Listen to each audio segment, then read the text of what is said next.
안녕하십니까, 박사호입니다. 트럼프 대통령이 휴가를 하루 단축하고 12월 31일 백악관에 복귀하고 나서 그의 최고 맹우인 폼페오가 트윗을 쏟아냈습니다. 새해 첫날부터 지난 1년의 성취를 곱씹었습니다. 주로 해외 인질로 잡혀 있었던 미국민들을 무사히 구해 귀국시켰다는 내용들입니다.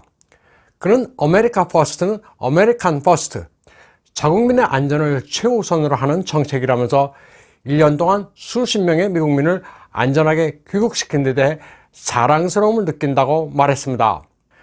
미국민들에게 트럼프 정부의 외교적 성과를 알리기 위해서인 것으로 읽힙니다. 그는 4년 전보다 지금이 훨씬 안전해졌다고 말했습니다. 앞으로도 임무를 완수해 크게 승리할 것이라고 했습니다. 그러면서 자신 마이크 폼페오를 주목해달라고 강조했습니다. 또 가장 중요한 시점에 상당히 민감한 역사적 장면들도 포스팅했습니다. 그는 웨스트 포인트에 입교한 첫날 받았다는 페더럴리스트 페이퍼스를 아직도 보관하고 있다고 말했습니다. 페더럴리스트 페이퍼스는 미 건국초기 알렉산더 해밀턴, 제임스 매디슨, 존 제이 세 사람이 쓴 85개의 글들을 수록하고 있습니다. 이 책은 미국 헌법을 제정한 이들이 무슨 생각을 가졌는지를 들여다볼 수 있습니다. 미 헌법의 비준을 앞두고 열띤 논쟁이 벌어졌을 때 강한 정부와 헌법 채택을 추구하는 문장들로 이루어져 있습니다. 페더럴리스트 페이퍼스는 각 주들의 느슨한 연맹보다는 강력한 연방을 유지하는 것이 대외 전쟁 발발 위험이 적다고 서술하고 있습니다. 느슨한 연맹 체제로 갈 경우 각 주가 육군과 해군을 지원할 자원이 부족해 외국 세력이 그 약점을 이용할 수 있다고 적고 있습니다. 독립전쟁 당시 영국에 대해 모든 주가 단합해 대항하기 위해서는 강력한 유니언이 필요하다고 역설하고 있는데 지금 미국 상황과 비슷합니다. 군사적 침략이나 다름없는 우한폐렴 전파를 틈탄 대선 개입에 대응하기 위해 건국 당시 선현들의 지혜를 되살려야 한다는 폼페오의 심중이 포스팅에 드러나 있습니다.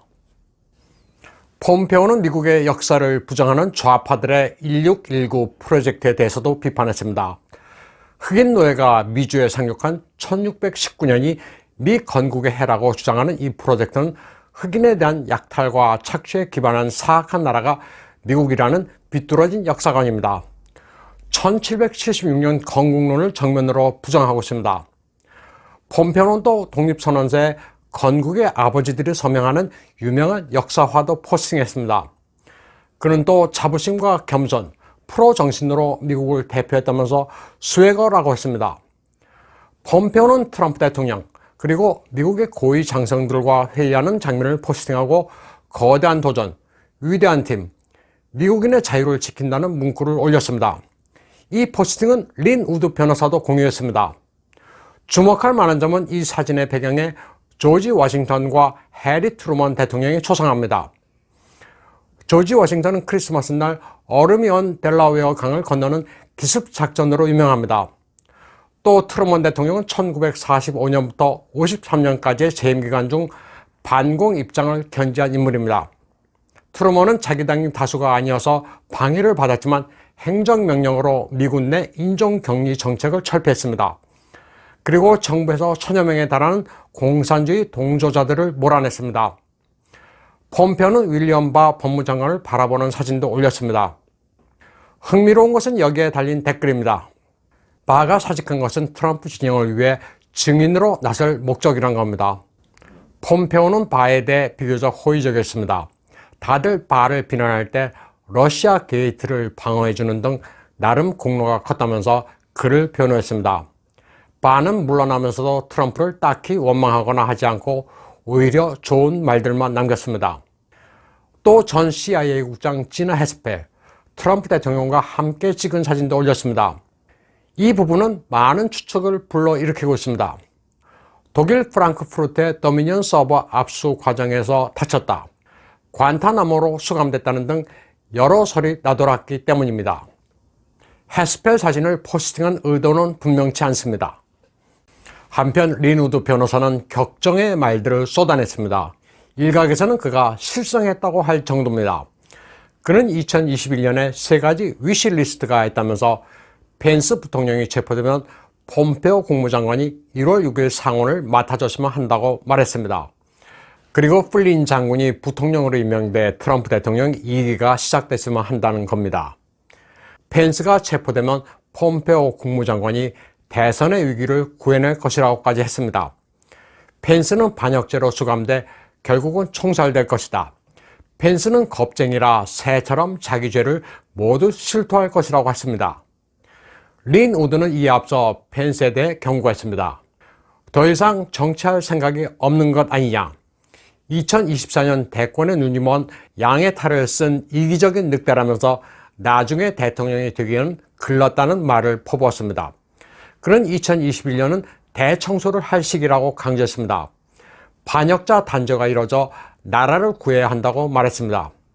그래야만 미국이 전 세계에 자유의 희망을 비추는 등대로서 봉사할 수 있다고 했습니다.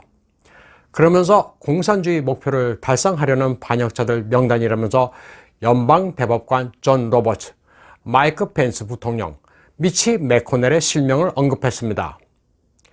린 우드는 12월 31일 트럼프 대통령이 아들 베런과 함께 체스를 두는 사진을 포스팅했습니다. 체스의 달인으로 알려진 트럼프가 아들의 수를 흐뭇하게 바라보는 장면입니다. 1월 6일 허를 찌르는 트럼프 대통령의 수를 기대하라는 메시지입니다. 그는 모든 애국자들은 1월 6일 워싱턴 DC에 집결하라는 트럼프 대통령의 트윗을 다시 공유했습니다. 대통령과 이 나라, 그리고 용감한 군대를 위해 기도한다는 말도 남겼습니다. 1월 6일 워싱턴 DC의 집결에 애국민들의 위력을 과시해달라는 트럼프 대통령의 호소에 따라 각지에서는 마가 버스 투어에 참여하겠다는 열기가 넘치고 있습니다. 멀리는 캘리포니아, 애리조나, 뉴멕시코부터 미네소타, 조지아 등지에서 버스가 이미 출발했습니다. 시간 여유가 있는 이들은 버스 내지 자가용으로, 시간에 촉박한 이들은 항공편으로 워싱턴 DC에 모인다는 계획입니다. 전직 군인 경찰들로 조직된 애국단체 프라우드 보이스는 물론이고 총기로 무장한 오스키퍼 민병대들도 워싱턴 캐피털 힐을 포위하고 반역자들에게 위력을 과시할 태세입니다. 사실상 민주당이 장악하고 있는 워싱턴 DC의 호텔과 여관들은 1월 4일부터 6일까지 영업을 중단한다고 밝히고 있습니다. 1월 7일부터 영업을 재개한다는 건데 트럼프 대통령에 대한 응원 집회를 최대한 저지하기 위해서입니다. 하지만 프라우드 보이스 등 열렬 트럼프 지지단체들은 이에 굴하지 않고 있습니다. 민주당이 죽을까 겁먹어 우리들이 모이는 것을 저지하고 있다면서 오히려 더 큰 광고 효과가 있다는 입장입니다. 이에 대비해 텐트와 식량, 음료수, 심지어는 발전기까지 마련했다면서 캐피털 힐을 호기롭게 에워싸겠다고 밝히고 있습니다. 또 수백 킬로에 이어지는 캐러밴 행렬도 보게 될 것이라고 말하고 있습니다. 미국 민주당이 장악하고 있는 서부 워싱턴주의 타쿠마에서는 아주 황당한 일이 벌어졌습니다. 홈리스들이 12월 24일 크리스마스 이브 날부터 타쿠마 5C 트래블 라지 여행자 모텔에 들이닥쳐 퇴실을 하지 않고 있습니다.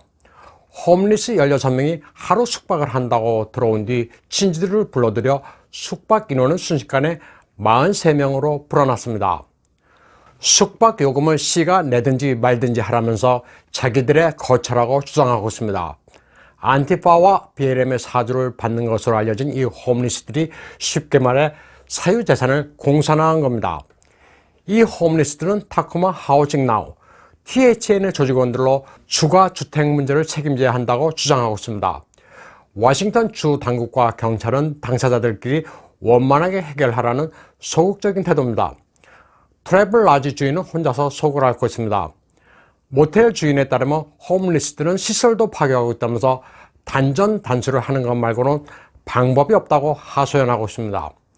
THN 조직은 2019년 11월 한 중학교를 점거해 자기네들 집으로 하겠다고 소란을 피운 적도 있습니다. 다음은 일중관계 전망과 관련된 소식입니다. 일본 외무성이 연말에 26권 1만 페이지가 넘는 기밀 해제 외교문서를 공개했다고 영국 BBC가 보도했습니다. 이 문서들은 1987년부터 90년까지 일본 외교 정책에 관한 내용을 담고 있습니다. 세계 공산주의가 종말을 고하는 것 같았던 역사상 가장 중요한 3년에 관한 겁니다. 소련이 해체돼 동구권이 자유화됐지만 중공에서는 1989년 육사 천안문 사태가 발생합니다. 잔인한 무력 진압으로 1만 명이 숨지고 4만 명이 다친 것으로 알려져 있습니다.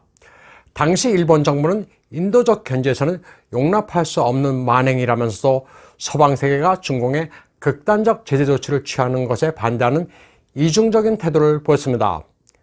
같은 해 7월 파리 G7 회담에서 각국은 중공에 대해 강경책을 제시했지만 일본이 이를 방해했습니다. 당시 GDP가 중공의 8배 이상이었던 일본은 중공에 대한 최대 원조국으로 투자 규모도 컸습니다. 1990년 이후 일본과 중공은 밀월 관계를 이어나갔습니다. 그해 일본은 대중공 원조를 재개했고 1991년은 가이후 총리가 베이징을 방문했습니다. 92년에는 아키히토 일본 천황이 방중했습니다. 영국 BBC는 일본이 중공의 인권 탄압에 명백한 입장을 취해야 했는데 약한 모습을 보였으며 이제 그 교훈을 얻게 됐다고 말했습니다.